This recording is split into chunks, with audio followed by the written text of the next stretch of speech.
Hi friends, இன்றைக்கி வீடியோவில் நம்ம பார்க்க போகிற ரெசிபி என்னென்னு பார்த்தீங்கன்னா பைனாப்பிள் கேசரி. வாங்க ஃப்ரெண்ட்ஸ், வீடியோவில் போய் பார்க்கலாம். ஃபஸ்ட்டு ஒரு பேனில் தேவையான அளவுக்கு நான் நெய் சேர்த்துருக்குறேங்க. நெய் நல்லா உருகுனதுக்கப்புறமா ஒரு 10-15 போல் முந்திரி பருப்பை சின்ன சின்னதாக உடச்சி வச்சுருக்குறாங்க. அதை நல்லா நம்ம வறுத்து எடுத்துக்கலாங்க. இப்போ இந்த முந்திரி பருப்பு லைட்டாக கலர் சேஞ்ச் ஆனதுக்கப்புறமா நம்ம எடுத்து வச்சிடலாங்க. இப்போ இதே நெய்யில் 1 கப் அளவுக்கு வெள்ளை ரவை எடுத்துருக்குறாங்க. அதை நம்ம சேர்த்துக்கலாம். சேர்த்துட்டு 4-5 நிமிஷம் போல் ஸ்டவ்வை லோ ஃப்ளேமில் வச்சுட்டு நம்ம நல்லா வறுத்துக்கலாங்க. இப்போ பாருங்கள், நல்லா வறுபட்டு ரெடி ஆகிடுச்சு. இப்போ வேறு ஒரு பாத்திரத்துக்கு மாற்றிக்கலாங்க. இப்போ வேறு ஒரு பேனில் நெய் சேர்த்துருக்குறாங்க. நெய் சேர்த்துட்டு இப்போ நம்ம வெட்டி வச்சுருக்கிற அன்னாச்சி பழத்தை நான் கொஞ்சம் பெரிய சைஸாக வெட்டியிருக்கிறேங்க. இப்போ இது எல்லாத்தையும் சேர்த்துட்டு நல்லா வதக்கிக்கலாங்க. பாருங்கள், முன்னாடி விட நல்லாவே வதங்கி வந்திருக்கு. இப்போ நம்ம தண்ணி சேர்த்துக்கலாங்க. நான் 3 கிளாஸ் அளவுக்கு தண்ணி சேர்த்துருக்குறேங்க. இப்போ சேர்த்துட்டு தண்ணி நல்லா கொதித்து வரட்டுங்க. பாருங்கள், தண்ணி இப்போ நல்லா கொதிக்க ஆரம்பிச்சிச்சு. இப்போ நம்ம வறுத்து வச்சுருக்கிற ரவையை நம்ம சேர்த்துக்கலாங்க. சேர்த்துட்டு நல்லா மிக்ஸ் பண்ணிக்கலாம். பாருங்கள், இந்த மாதிரி நல்லா கலந்து விட்டுக்கிட்டே இருக்கலாம். கட்டி எதுவும் தட்டிடக்கூடாது. நல்லா கலந்து விடலாம். இப்போ கலந்ததுக்கப்புறமா நான் கொஞ்சமாக ஃபுட் கலர் சேர்த்துருக்குறேங்க. எல்லோ கலர் சேர்த்துருக்குறேன். இப்போ இதையும் சேர்த்துட்டு நல்லா மிக்ஸ் பண்ணிக்கலாங்க.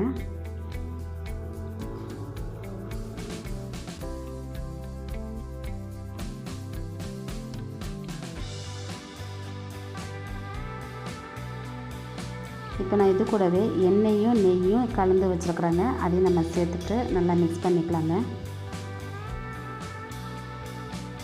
நல்லா ஒட்டாமல் வரும் கேசரி. சாப்பிட்றதுக்கும் நல்லா நைஸாக மெதுவாக இருக்குங்க.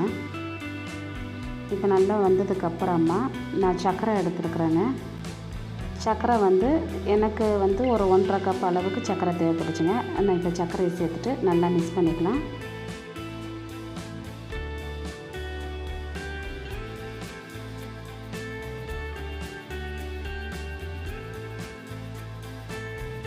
பாருங்கள், இப்போ சர்க்கரை நல்லா உருகி வந்திருக்கு.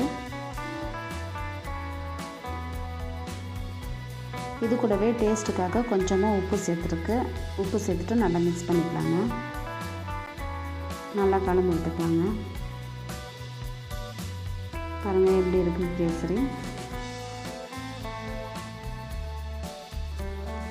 இது கூடவே நம்ம முன்னாடியே வறுத்து வச்சுருக்கிற முந்திரி பருப்பை நம்ம சேர்த்துட்டு நல்லா மிக்ஸ் பண்ணிக்கலாங்க.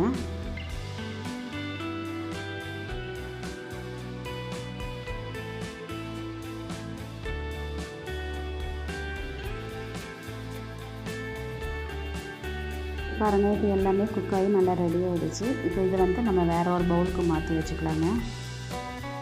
அவ்வளோதான் ஃப்ரெண்ட்ஸ், இப்போ நம்ம ரெடி பண்ணி வச்சுருக்கிற அன்னாச்சி பழம் கேசரி ரெடி ஆகிடுச்சு. இந்த வீடியோ உங்களுக்கு பிடிச்சிருந்தா லைக் பண்ணுங்கள், ஷேர் பண்ணுங்கள், கமெண்ட் பண்ணுங்கள். மறக்காமல் நம்ம சேனலை சப்ஸ்கிரைப் பண்ணிக்கோங்க ஃப்ரெண்ட்ஸ். பக்கத்தில் இருக்க பெல் ஐக்கானையும் கிளிக் பண்ணிக்கோங்க. அப்போ தான் நான் போடுற வீடியோ எல்லாமே உங்களுக்கு நோட்டிஃபிகேஷனாக வரும் friends. Okay friends, tata bye bye. Hi friends, இன்றைக்கி வீடியோவில் நம்ம பார்க்க போகிற ரெசிபி என்னென்னு பார்த்தீங்கன்னா சம்பா ரவா கேசரி. வாங்க ஃப்ரெண்ட்ஸ், எப்படி செய்யலான்னு சொல்லிட்டு வீடியோவில் போய் பார்க்கலாம். இப்போ ஒரு பாத்திரத்தில் 1.5 கப் அளவுக்கு வெல்லம் எடுத்துருக்குறாங்க. இப்போ இந்த வெல்லத்தை அந்த பாத்திரத்துக்கு கூட சேர்த்துக்கலாம். இப்போ இது கூட 1 கிளாஸ் அளவுக்கு தண்ணி சேர்த்துட்டு நல்லா கொதிக்க வச்சுக்கலாங்க. இப்போ வேறு ஒரு பாத்திரத்தில் 4 கப் அளவுக்கு தண்ணி சேர்த்துருக்குறாங்க. இந்த தண்ணி நல்லா கொதிக்க வைக்கணும். இப்போ பாருங்கள், வெல்லம் கொதித்து நல்லா ரெடி ஆகிடுச்சு. இது ஓரமாக இருக்கட்டுங்க. இப்போ வேறு ஒரு பாத்திரத்தில் நெய் சூடு பண்ணி வச்சுருக்குறாங்க. அது கூடவே நம்ம எடுத்து வச்சுருக்கிற முந்திரி பருப்பு எடுத்துக்கிறாங்க. அதையும் நல்லா வறுத்து எடுத்துக்கலாங்க.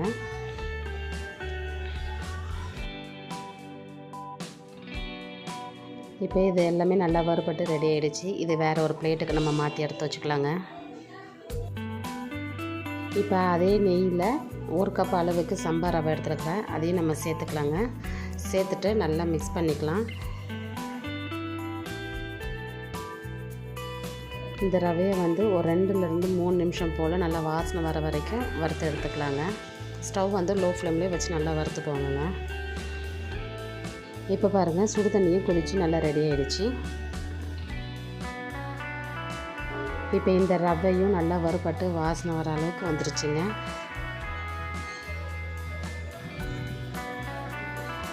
இப்போ நம்ம இது கூடவே நம்ம தண்ணி சேர்த்துக்கலாங்க. சுடு தண்ணி நல்லா கொதிக்க வச்சுருந்த தண்ணியை இது கூட சேர்த்துக்கலாம்.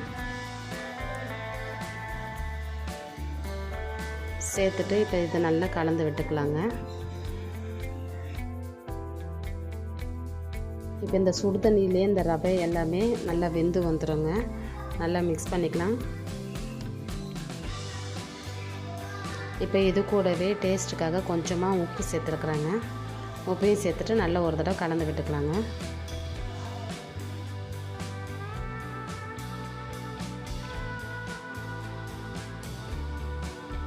இப்போ கலந்து விட்டதுக்கப்புறமா இது மூடி போட்டுட்டு ஒரு 5 நிமிஷம் நல்லா வேக வச்சுக்கலாங்க.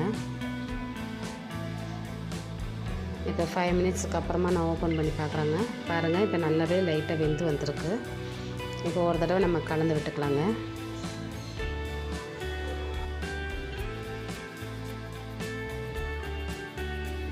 இப்போ இந்த ரவை வந்து நல்லா வெந்து வந்திருக்கு.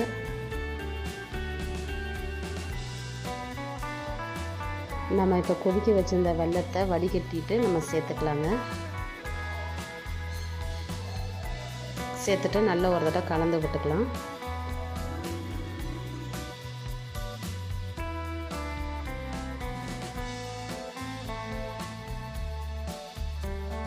இப்போ பாருங்கள், வெல்லம் நல்லா கலந்து ரெடியாக இருக்குது.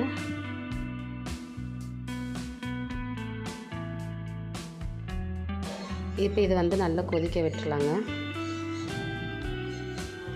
இது நல்லா கொதிக்க இருக்கும்போது நம்ம தெறிக்க ஆரம்பிக்கும். ஒரு 5 மினிட்ஸ் போல் மூடி போட்டு வேக வச்சுக்கலாங்க. பாருங்கள், இப்போ நல்லா கொதித்து நல்லா வெந்தும் ரெடியாக இருக்குது. இது ஒரு தடவை நம்ம மிக்ஸ் பண்ணி விட்டுக்கலாங்க.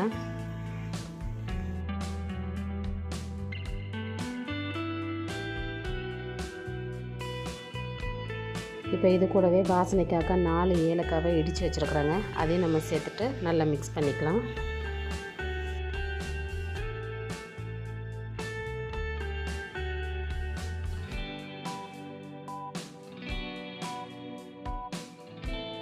இப்போ இது கூடவே நம்ம முந்திரி திராட்சையை வறுத்து வச்சுருக்கோம் இல்லைங்க, அதையும் நம்ம சேர்த்துலாம். சேர்த்துட்டு நல்லா கலந்து விட்டுக்கலாங்க.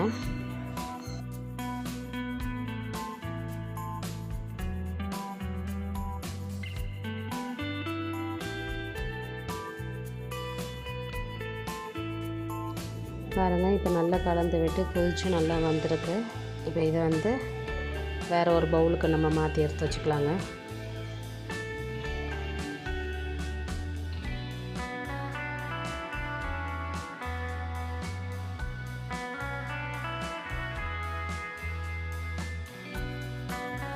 அவ்வளோதாங்க. இப்போ நம்ம ரெடி பண்ணி வச்சுருக்கிற சம்பா ரவா கேசரி ரெடி ஆகிடுச்சு. இந்த வீடியோ உங்களுக்கு பிடிச்சிருந்தால் லைக் பண்ணுங்கள், ஷேர் பண்ணுங்கள், கமெண்ட் பண்ணுங்கள். மறக்காமல் நம்ம சேனலை சப்ஸ்கிரைப் பண்ணிக்கோங்க ஃப்ரெண்ட்ஸ். பக்கத்தில் இருக்க பெல் ஐக்கனை கிளிக் பண்ணிக்கோங்க. அப்போ தான் நான் போடுற வீடியோ எல்லாமே உங்களுக்கு நோட்டிஃபிகேஷனாக வரும் friends. Okay friends, tata, bye by.